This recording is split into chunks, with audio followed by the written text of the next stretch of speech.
Et on accueille maintenant Fred Moreau, Orson Favrel de Unity pour nous parler de VFX Graph pour la XR. C'est à vous. Bonjour à tous et bienvenue chez Unity. Donc on va parler aujourd'hui, on va vous parler de VFX Graph. Donc comme vous le savez, l'offre VFX au sein de Unity, vous le savez peut-être pas, mais en fait on a une certaine fragmentation. Je vais en parler dans un instant. Donc moi je m'appelle Fred Moreau. Je m'intéresse je m'occupe de tout ce qui est création de shaders et de VFX au sein de Unity. Et je suis aujourd'hui avec Orson, qui est notre expert VFX à Unity. Donc, comme je disais, l'offre VFX dans Unity actuellement, elle est fragmentée. On a un ancien système de particules qui s'appelle Shuriken, qui est entièrement basé sur du CPU, dont la création est aussi très simple à utiliser. Et puis on a VFX Graph, qui est un outil entièrement basé sur GPU, qui offre davantage de possibilités en matière de création, puisque c'est entièrement node-based. Et donc on a une fragmentation qui est à la fois une fragmentation sur le support de matériel, puisque d'un côté on a un système qui tourne sur CPU et de l'autre côté un système qui tourne sur GPU. Et puis on a aussi une fragmentation en matière d'ergonomie et d'usage. Et notre ambition sur les mois et les années à venir au sein de l'équipe VFX, c'est de réduire, de consolider de réduire cette fragmentation pour obtenir un système qui soit à la fois simple à utiliser quand on a des cas d'usage très courants comme créer justement des particules, tout en gardant la puissance d'expression de créer des effets complexes avec une approche node-based, et en ayant aussi un système qui soit où vous n'ayez pas à choisir entre CPU ou GPU. Aujourd'hui, on intervient dans cette conférence sur la XR parce qu'on trouve que c'est particulièrement pertinent de parler de VFX en réalité mixte ou en réalité virtuelle, parce quand on parle de VFX, on a souvent envie de faire des effets qui soient interactifs pour améliorer justement l'immersion.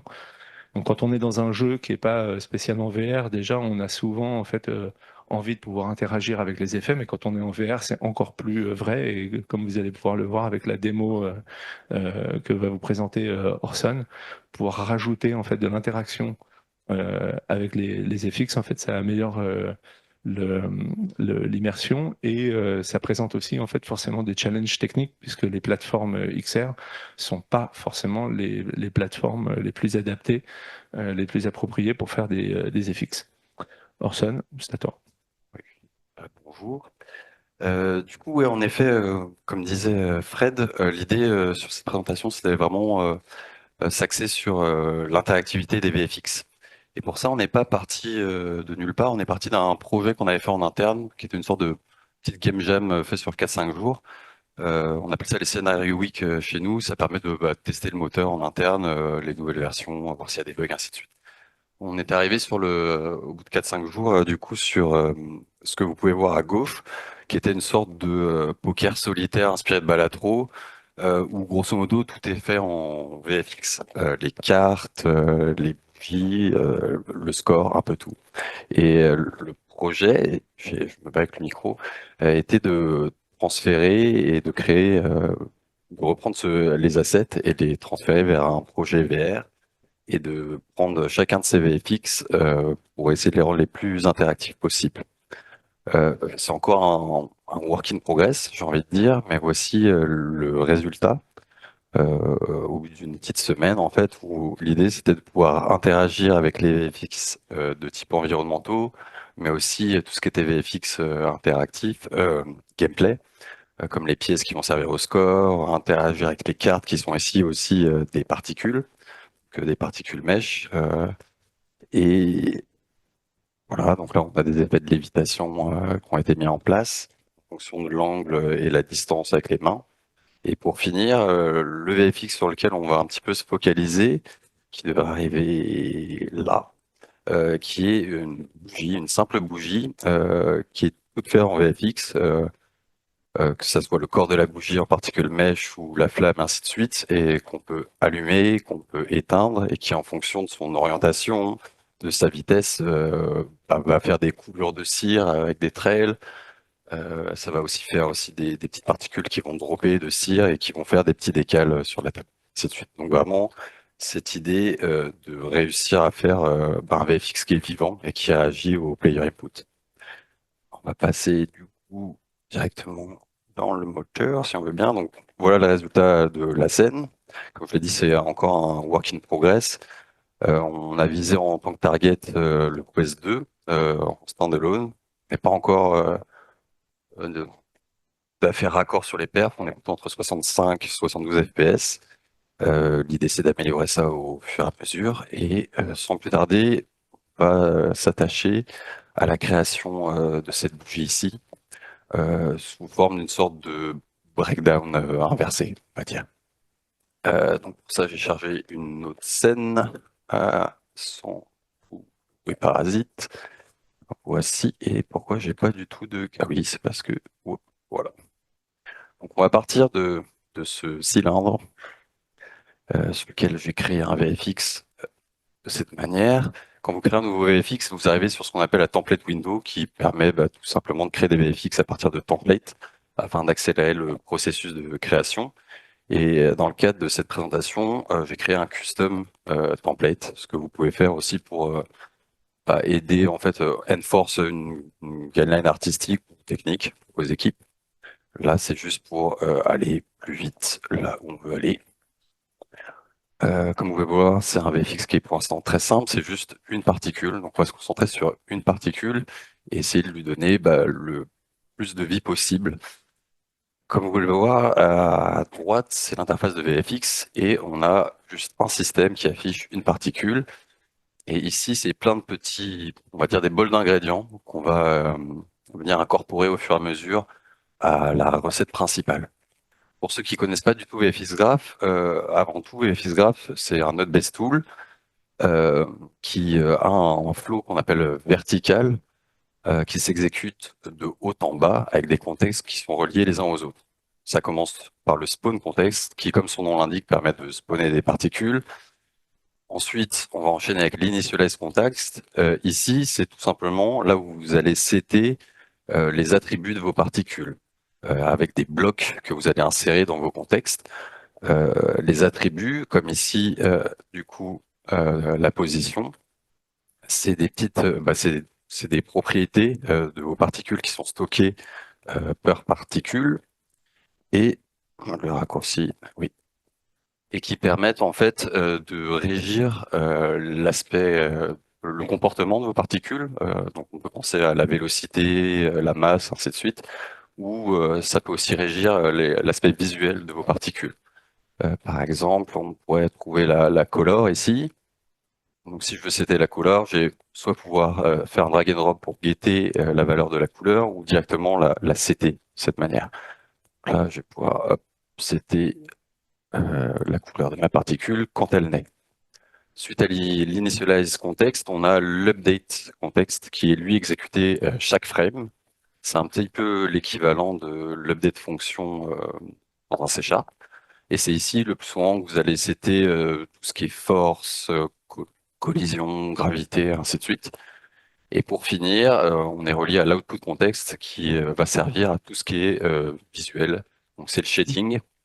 C'est là où je vais insérer les textures et c'est aussi ici où vous allez mettre vos blocs qui vont avoir attrait à tout ce qui est visuel, c'est-à-dire la size, par exemple, le pivot, ainsi de suite. Et le bloc sur lequel on va s'arrêter pour l'instant, c'est cet orient bloc. C'est vraiment l'orientation de nos particules.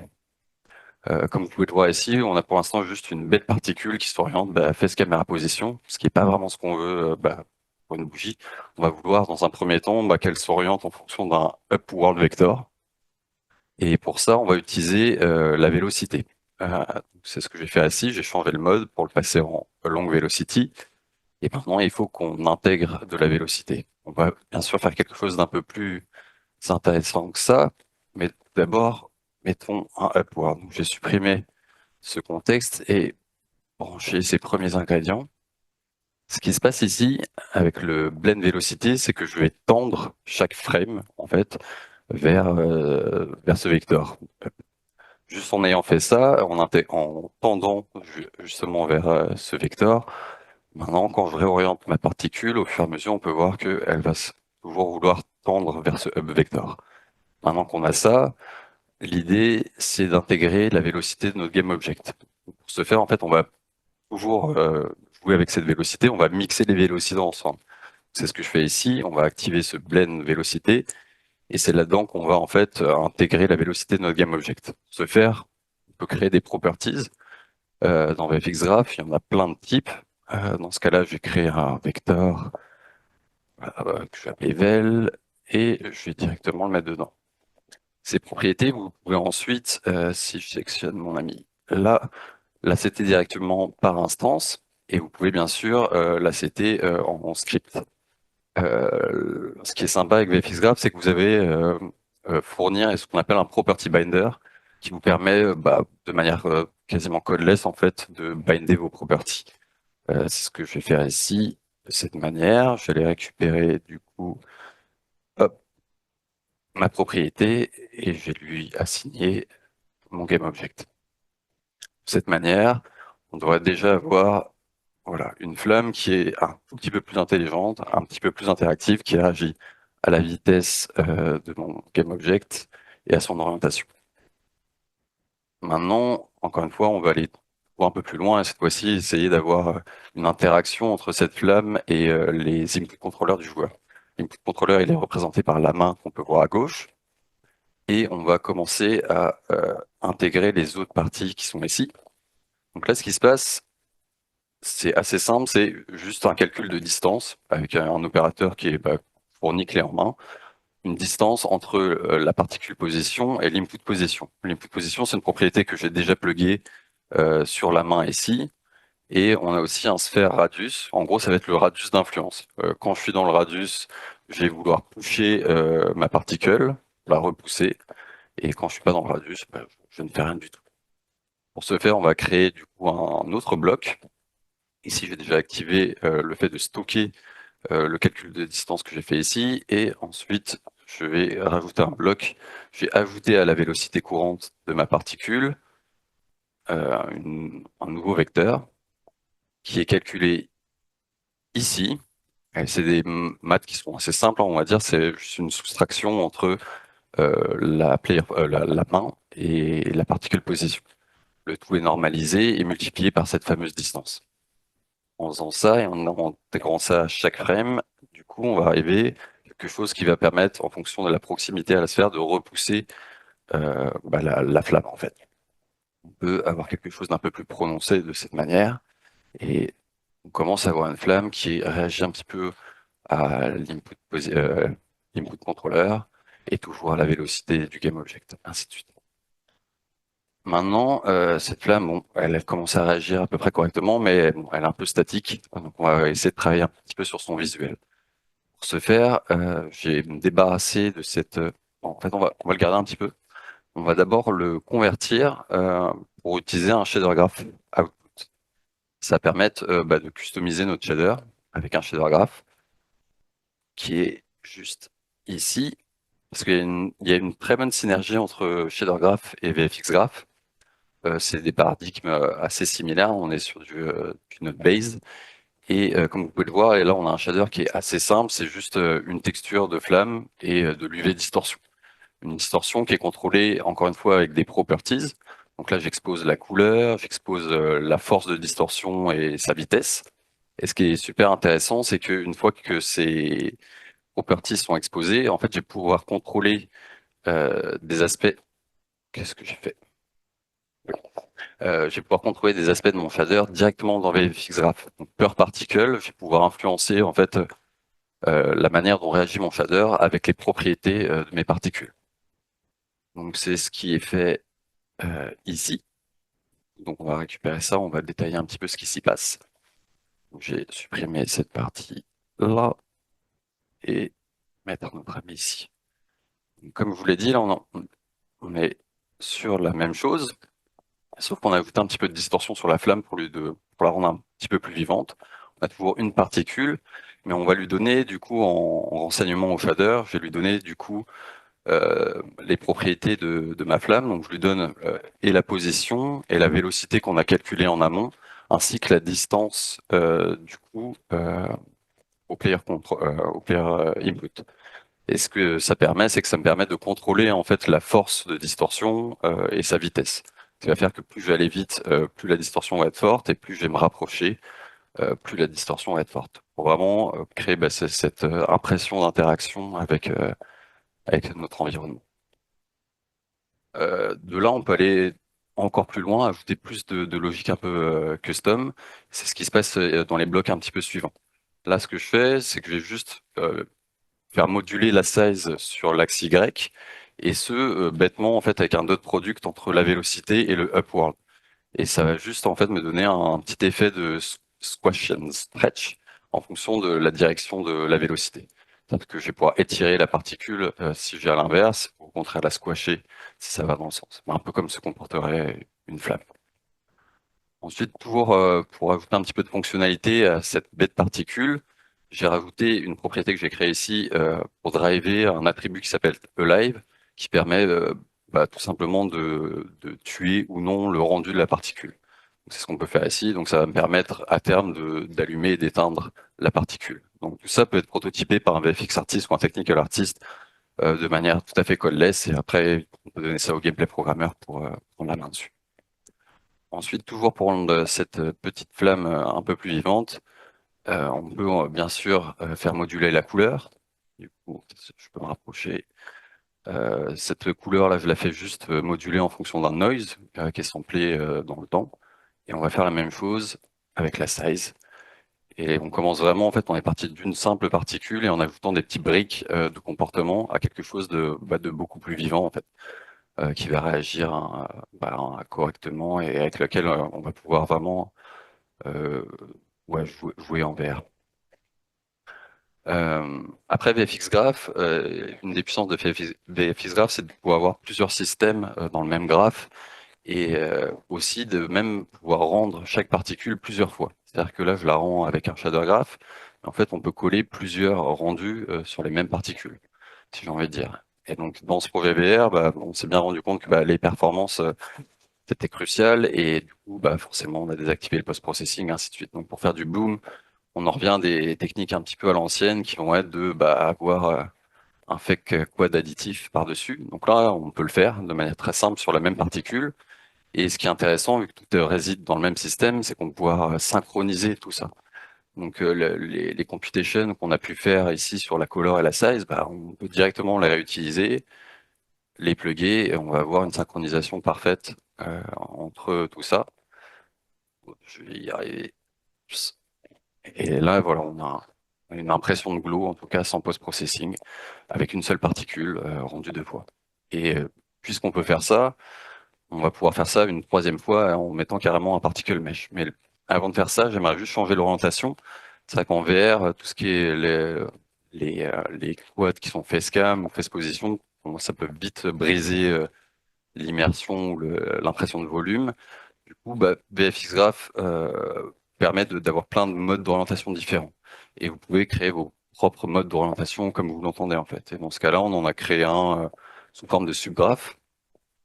Si je tape pour rien, je devrais le trouver. Qui va permettre en fait d'avoir une orientation un peu plus maligne. C'est-à-dire qu'il va toujours faire facecam position, mais par contre l'alignement, il va être en upward. C'est-à-dire qu'il va pas y avoir de problème quand on va tilter la vue avec le device. Et pour finir, du coup, on va pouvoir rendre cette bête particule une troisième fois en ajoutant un particle mesh, tant qu'à faire, qui va représenter notre bougie. Ce particle mesh, il utilise aussi un shader graph.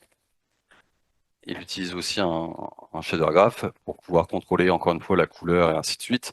Et là où on est là un petit peu plus loin sur cet exemple, c'est que j'ai rajouté un switch qui me permet carrément d'avoir une sorte de configurateur, de pouvoir à l'instance changer le modèle de la bougie. Donc ça c'est plutôt sympa, c'est un VFX qui fait quasiment l'office d'un préfab au final. Et le dernier truc qu'on peut faire, c'est j'ai juste bougé rapidement la couleur dans l'update, et j'avais une propriété de color qu'on va prendre ici pour driver la couleur. Et maintenant on se retrouve du coup avec un VFX là. Est-ce que c'est celui-là? Non, c'est celui-ci. Qu'on va pouvoir instancier, du coup, plusieurs fois et qu'on va pouvoir configurer. C'est-à-dire qu'on va pouvoir, en live, changer la couleur, changer le modèle de la bougie, et ainsi de suite, quoi. Donc voilà un petit peu pour cette introduction, voir un petit peu qu'est-ce qu'on peut faire avec VFX Graph pour ajouter un petit peu d'interaction et de vie à nos VFX. Je suis pas allé jusqu'au bout. Pour le reste qui est présent ici, on va plus le survoler, mais je voulais quand même vous le montrer. Allons-y. Donc là, vous reconnaissez le petit breakdown qu'on a fait, hein, c'est la même chose, hein, c'est cette bête particule qui est rendue 3 fois. Après là, on arrive dans quelque chose de plus complexe. J'ai pour l'instant supprimé l'émission ici. On va se concentrer vite fait sur les drips ici. Donc là aussi, le spawn rate, donc ce qui se passe dans le spawn, a aussi été conditionné par un petit peu de logique, et ce afin d'avoir en fait un spawn rate qui réagit lui aussi à l'orientation. Donc encore une fois, on retrouve ce dot product qu'on retrouve très souvent, toujours pour comparer en fait le local vector et le world vector. Je vous ai fait une petite visualisation ici, si je peux. Grosso modo, moi je spawn les particules sur le pourtour, sur un cercle en fait qui correspond en fait au pourtour de la bougie tout en haut. Et en fonction du coup de l'orientation, je vais comparer les vecteurs et je vais pouvoir d'une part moduler mon spawn rate pour émettre des particules que quand la bougie en fait est tiltée. Et en plus, je vais pouvoir aussi les spawner au bon endroit en fait, pour pas avoir de perte en fait, avoir des particules qui spawnent au mauvais endroit. Donc voilà un petit peu la logique qui est faite ici. Voilà. Et ensuite, ce qui a été fait, ce qui peut être intéressant à montrer ici, il me semble, c'est la collision SDF. On dit souvent VFX graph, c'est GPU, du coup ça peut pas interagir avec l'environnement, ainsi de suite. En vrai, c'est plutôt faux. On peut interagir avec l'environnement, on peut interagir avec des approximations de l'environnement. On a pu le voir un petit peu avant, on va interagir avec un game object, on va interagir avec une position à travers des distances, on peut interagir avec la scène def, et on peut aussi avoir des approximations qui sont béquées dans ce qu'on appelle des scène distance field, ce qui est le cas ici. Mes modèles de bougies, je les ai béqués dans des petites textures 3D, et du coup, je peux collider dedans, et c'est ce qui permet en fait ici à mes petites drops en fait de rester à l'intérieur de mon SDF sur les surfaces. Ensuite, pour pousser un petit peu l'effet un peu plus loin, ce qui a été fait ici, ça a été en fait sur le pass de la particule, de créer, en fait, de spawner de nouvelles particules. Ce qui se passe ici à travers un GPU event, et c'est ce qui permet d'avoir en fait cette espèce de coulée qui se fait le long de la bougie. Ça serait mieux avec du depth fade, mais on peut pas trop se le permettre en VR. Et pour finir ici, la logique qui se passe, c'est que une fois que la particule qui est en train de slider et meurt, elle va en fait en spawner elle aussi une nouvelle, un GPU event, qui va tomber avec la gravité, qui elle-même va collider avec un plan qui correspond à la table dans la scène que vous avez vue précédemment, et elle-même, quand elle collide, va spawner une nouvelle particule qui va être pour le coup des particules décales. Comme ça, vous pouvez vraiment avoir voilà, une interaction un petit peu totale entre votre VFX et l'environnement qui l'entoure. Donc voilà un petit peu pour la présentation, pour vous donner une idée de ce qui est faisable avec VFX Graph en général et VFX Graph en XR. Et maintenant, je voulais passer à des petites considérations plus techniques, on va dire, si j'arrive à passer les slides. J'ai oublié tout ça. Ah ouais, pour faire très vite, on est parti du VR Core Template qui est disponible pour le hub. La Graphic Base, c'était Vulkan. Ouais, j'ai oublié de presser tout ça. Et moi, voilà. Ça va être rapide, c'est des considérations qui sont générales, qui s'appliquent en fait pas que en XR en fait, et qui sont d'autant plus vraies en XR, j'ai envie de dire. Première chose à laquelle on peut essayer de faire attention en utilisant VFX Graph, c'est tout ce qui est allocation mémoire. L'allocation mémoire, elle est faite directement dans l'init contexte. Vous pouvez commencer à la voir en fait. Normalement, si je m'attache dessus, on devrait voir quelque chose. Non, il va pas vouloir. Il va pas vouloir. Bon, je ne sais pas pourquoi. C'est pas grave. Normalement, vous avez un real-time debugger qui vous permet de voir le coût de vos simulations et aussi le coût en mémoire. Et donc, les choses que vous pouvez faire dans un premier temps, c'est essayer de limiter au maximum, en fait, être sûr que la capacité allouée, qu'on peut voir, je vais y arriver, la capacité qui est allouée ici soit le plus proche du nombre maximum de particules actives. L'autre chose que vous pouvez faire aussi, c'est bien sûr de limiter le nombre d'attributs, parce que ces attributs sont stockés par particule. Donc la mémoire, ça va être un petit peu cette allocation multipliée par le nombre de d'attributs stockés par particule. Et une autre solution qui est envisageable, c'est de déplacer les endroits où c'était vos attributs. C'est-à-dire que par exemple la couleur que j'ai mis dans l'update, là j'ai fait ça parce que c'était arrangeant, parce que comme ça la couleur est utilisée et par la flamme et par le mesh, ainsi de suite. Mais c'est quelque chose qui peut être déplacé dans l'output contexte. Et en faisant ça, VFX peut y accéder directement et il n'y a pas c'est pas storé en fait. Du coup, vous pouvez gagner en mémoire de cette manière. Une autre chose à voir, c'est de minimiser tout ce qui est dispatch. Première chose à vérifier, c'est que l'instancing est bien activé par défaut. Normalement, c'est le cas. Ça veut dire quoi? Ça veut dire que bah, là, les VFX qui partagent le même asset, et c'est que j'ai dupliqué, ils vont être batchés ensemble. Donc ça, c'est vraiment essentiel. Par défaut, c'est on, mais c'est toujours bon de vérifier. Et l'autre chose qui peut être intéressant de faire, si on va regarder l'asset en lui-même, c'est que vous avez moyen de changer la batch capacité. Donc, par exemple, dans mon cas, je sais que je vais me limiter, par exemple, à 4-5 bougies pour l'éclairage temps réel, parce que c'est relié à mes settings du projet. Donc, je peux très bien, et je sais que j'ai pas en instancier d'autres, par exemple, donc ça peut être pas mal aussi d'avoir quelque chose qui fit bien, en fait, à votre projet. Euh, Autre chose aussi qui est assez important dans les outputs, ça va être de désactiver tout ce qui est non nécessaire. C'est-à-dire, de temps en temps, le sorting des particules n'est pas nécessaire. Donc, vous pouvez éviter un dispatch. Le motion vector, vous pouvez certainement les désactiver. Et des fois, c'est le cas par exemple de l'effet de coin qu'on pouvait voir dans la vidéo. Il y a toute une partie qui peut être statique. Enfin, des fois, si les particules ne bougent pas, vous pouvez totalement ditcher en fait l'update contexte. Si vous n'en avez pas besoin, si les particules ne bougent pas, vous le virez, vous connectez les deux ensemble, ça fonctionne. Et voilà, c'est des petits gains à droite à gauche, mais qui sont toujours bons à prendre. Pour finir, bah, ouais, c'est un classique, mais d'autant plus vrai en VR, qui essaie de réduire un petit peu l'overdraw. Bien sûr, il y a le nombre de particules. L'autre chose que malheureusement les gens oublient un petit peu, moi le premier d'ailleurs, c'est de bien ajuster les textures. Non pas vraiment la résolution des textures, mais vraiment le white space. Parce qu'en fait, si vous arrivez à virer le white space, bah, vous pourrez faire des particules un peu plus petites et du coup réduire l'overdraw. Et une autre chose qui est présente dans VFX qui peut être intéressant, c'est les primitive types.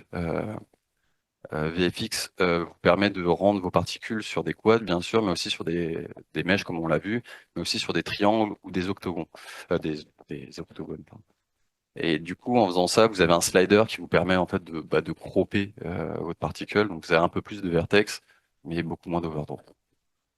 Et voilà, c'était je crois qu'on a fait le tour. J'espère que ça vous a donné envie d'utiliser VFX Graph un petit peu. Et voilà. Si vous avez des questions,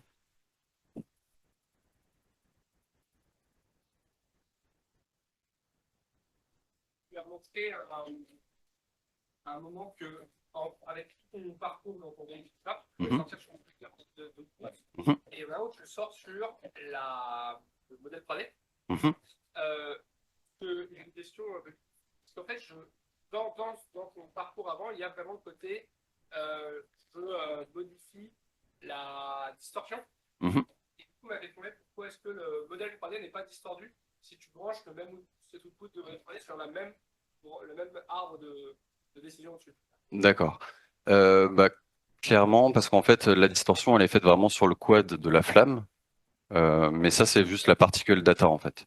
Donc ça, c'est vraiment deux rendus différents. C'est pas en fait un quad qui fait de la scène distorsion. C'est vraiment la texture que je vais déformer. C'est les UV de la texture au final sur lequel que je vais toucher et non pas en fait un effet screen space en fait. Parce que bah, encore une fois, pour des raisons de performance, il vaut mieux distordre juste la flamme que l'entièreté ça répond.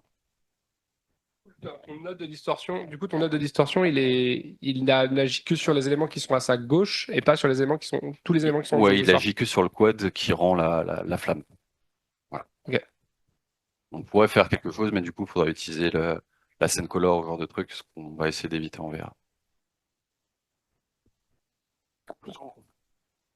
Il faut parler au micro en fait parce qu'on fait l'enregistrement. Petite question sur la partie, donc tu as dit que c'était pour la XR, mais est-ce que c'est pour la XR juste avec ordinateur derrière ou sur Alors- les casques autonomes ça passe parce Alors, en que vrai, les VFX, enfin, on sait que c'est un peu costaud et sur les casques autonomes c'est plutôt compliqué. alors la démonstration que j'ai faite, elle s'applique à n'importe quel type de projet, j'ai envie de dire. Là, l'idée, c'était de se focaliser pardon, sur l'interactivité, qui est assez prégnante en VR. Après, comment dire, il y a pas la scène qu'on avait, elle a été prévue pour tourner sur du standalone. Donc, ce que je disais, on était entre 65 et 72 FPS. Les compute shaders de VFX Graph, c'était pas spécialement le problème. Le vrai problème, c'est vraiment toute la partie pixel shader, en fait, enfin, c'est ce qui est rendu. Donc, en fait, bon, il n'y a pas trop. C'est plus là-dessus qu'il fallait faire attention que sur les computations qui sont faits. Bonjour, merci pour la présentation. Tu as présenté de l'interaction avec la main de l'utilisateur pour Mhm. justement modifier un peu les paramètres de la particule. Et est-ce que c'est dans le Property Binder qu'il faut faire les modifications pour, à l'appui d'un bouton, augmenter la taille de la flamme, augmenter un peu sa couleur, enfin changer sa couleur, etc. Enfin, des interactions qui ne sont pas justement en continu update, mais plus ponctuelles. Alors, il y a plein de manières de voir les choses. J'ai envie de dire, ça dépend des projets, ça dépend de comment vous aimez vous organiser. Ce que permet VFX Graph, c'est vraiment pour un VFX artiste ou technical artist de pouvoir créer des effets qui sont un peu self-contained, en fait, qui ont un peu de logique à l'intérieur, pour ensuite, bien sûr, travailler avec le gameplay programmeur. Mais ça permet de prototyper énormément de choses déjà et d'avoir un effet qui va un peu ouais, se suffire à lui-même. Ensuite, l'interfaçage, il peut être fait de plein de manières différentes, en fait. Là, sur notre projet, nous, on utilisait l'input système, du coup, et tous les composantes de XR Toolkit qui sont fournies de base. Du coup, c'est juste à vous de faire le lien entre ça, en fait. Le Property Binder, là, je le montre parce que je pense que c'est vraiment un bon outil de prototypage, parce qu'il a plein de choses clés en main, j'ai envie de dire, pour faire des choses en codeless. Après, sur un projet vraiment final, je dirais qu'il vaut mieux faire sa propre solution, en fait, en regardant l'API, en s'inspirant de ce qui est fait là. Là, j'ai envie de dire que ce Property Binder-là, il n'est pas vraiment fait pour être le plus scalable possible. Il vaut mieux faire des solutions un petit peu handmade, spécialement pour le projet. Et pour prototyper, c'est vraiment bien.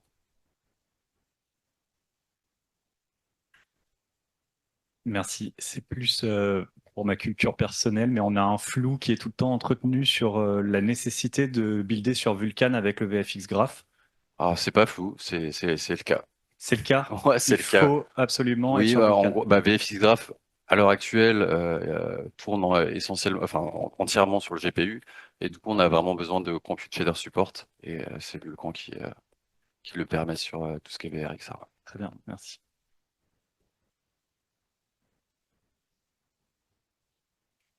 Est-ce qu'il y a des autres questions?